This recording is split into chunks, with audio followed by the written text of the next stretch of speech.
Last week, we talked a lot about behavior change and adding new activities into your life. This week, we will talk about changing behaviors and how to decrease that kind of overwhelming experience. With the help of our SMART goals, you can plan to change your behaviors in a manageable way. However, for some of us, the thought of even starting to make a goal can seem overwhelming. This lecture is going to be dedicated to helping us take the first step by discussing innovation, which can help us think creatively about a problem, locus of control, which helps us determine how we innovate, and facilitators and barriers to innovation. This lecture was inspired by a training I attended, and that training was hosted by Everfi. The training was a call for professionals to attend a professional development institute, and it helps current and future leaders find their professional voice. The goal of this week is to help you find your voice, to build your resilient skill set, and to be able to develop innovative strategies to increase your well-being. These may seem like lofty goals, but through my work, I have seen the transformation take place in many of the students and staff that have worked towards building resilience. Back in week 2, we discussed locus of control through the theory developed in part by Julian Rotter. As a reminder, he observed in people in therapy, and in his therapy sessions, he noticed that different people, given identical conditions for learning, learn different things. Some people respond predictably to reinforcements, and others less so. And some people respond unpredictably. Some see a direct and strong connection between their behavior and the rewards and punishments received. Rotter believed, as do most social learning theorists, that if you can see a link between behaviors and reinforcers, then your behavior is affected by those reinforcers. If you don't see the link, then you react less predictably to reinforcers, and learning is not as likely to occur. The term Rotter coined for these beliefs about whether a behavior will meet a rewarding outcome was locus of control. Locus means place, and control obviously has to do with the belief that through your behavior, you can control the likelihood of receiving reinforcers. If you have a high internal locus of control, people believe that through their behavior, they can control the likelihood of receiving reinforcers.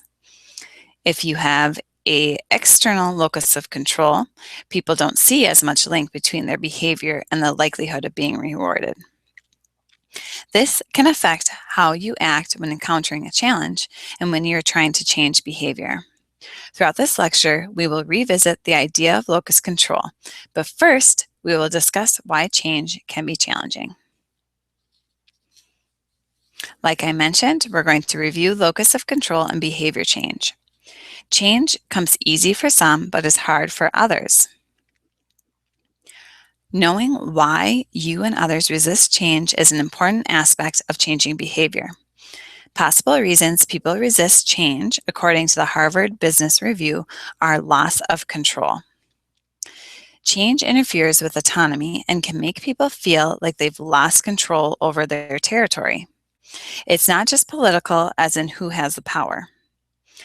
Our sense of self-determination is often the first things to go when faced with a potential change coming from someone else. Smart leaders leave room for those affected by change to make choices. For example, they'll invite others into planning, giving them ownership. Excess uncertainty makes it feel like we're walking off a cliff blindfolded, and people will most likely reject the change. Most of us prefer to remain in misery than to head towards an unknown. As the saying goes, better the devil you know than the devil you don't know. To overcome inertia, to make change, requires a sense of safety as well as inspiring vision. You can create certainty of process with clear and simple steps and timetables. Another reason why people resist change is because it's different. Change is meant to bring something different. But how different? We are creatures of habit. Routines become automatic, but change jolts us into consciousness, sometimes in uncomfortable ways. Too many differences can be distracting or confusing. To overcome this, you can try to minimize the number of unrelated differences introduced by a central change. Wherever possible, keep things familiar. Remain focused on the important things and avoid change for change's sake.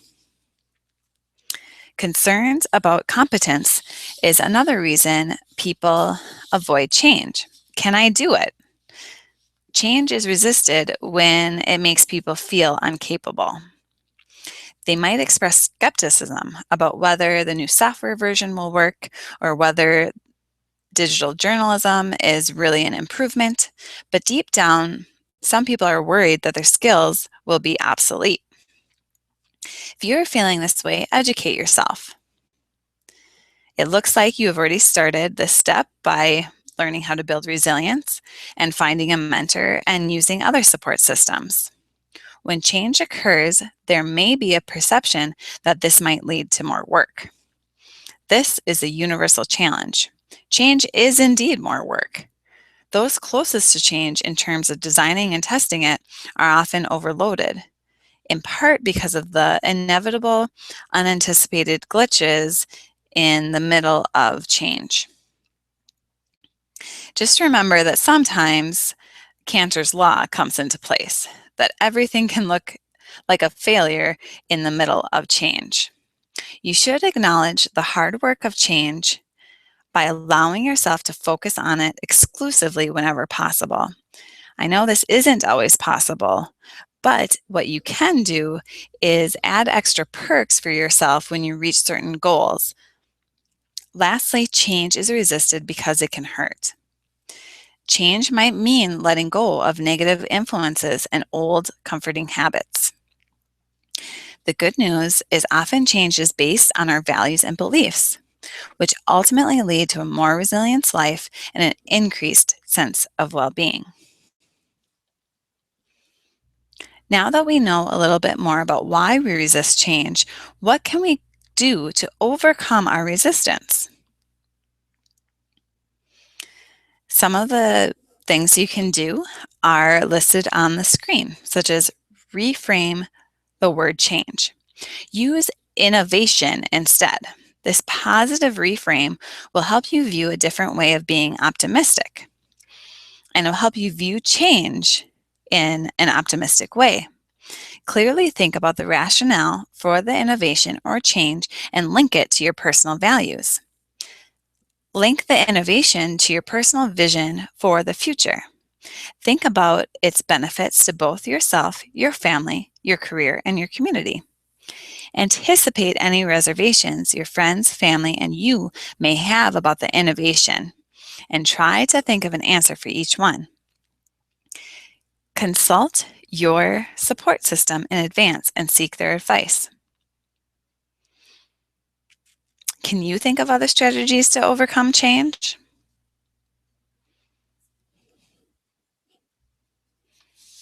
Take a moment now to think of some of those strategies. Feel free to pause the video if you need some time to think about those. Think about your SMART goals, for instance, and how you can take those specific steps you want to take to complete those goals.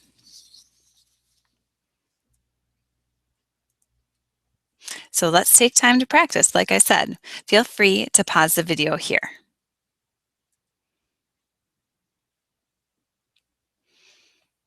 Lastly, educational opportunities to participate in developing skills will help you overcome change.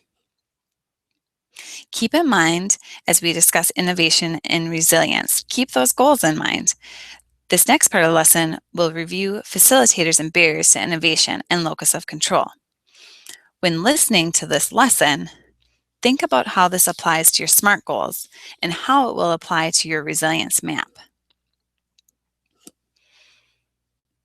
A crisis has a way of making us look at our lives in a different way, which can facilitate the need to increase sense of well-being, build resilience, and the need for change. Once the need for innovation has been established by yourself or others, there may be a few barriers that are in your way, and I'd like to discuss those barriers to help you overcome them. Some barriers to innovation are there's an expectation that progress will be slow. This is why you may not change. You do not believe in the change or innovation, and others do not as well. You may have competing priorities. Also, you may not want the change, but others may want the change for you, or it's a mandated change. How do we overcome these barriers? First, we need to revisit our locus of control conversation. People who have an external locus of control, those people believe that fate or chance or powerful other people determine events. If you think like this, then it's an external locus of control that you are exhibiting. If you think that and believe that events primarily result from your own actions, then you have an internal locus of control. So think about whether you have an internal or external locus of control. Are you starting to see why your perceived locus of control is an important part of resilience? If you can shift your locus of control to an internal locus of control, you are on your way to becoming more resilient.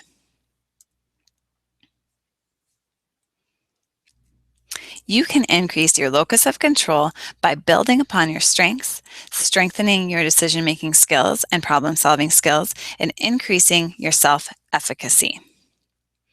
Also, asking for support from others and building a network of support for your ideas or change in behaviors and goals will help you make that shift. Choose how and what you concentrate on and what you can actually control and build from there. Set specific goals that can be accomplished in the short term. Are some of these things starting to sound familiar?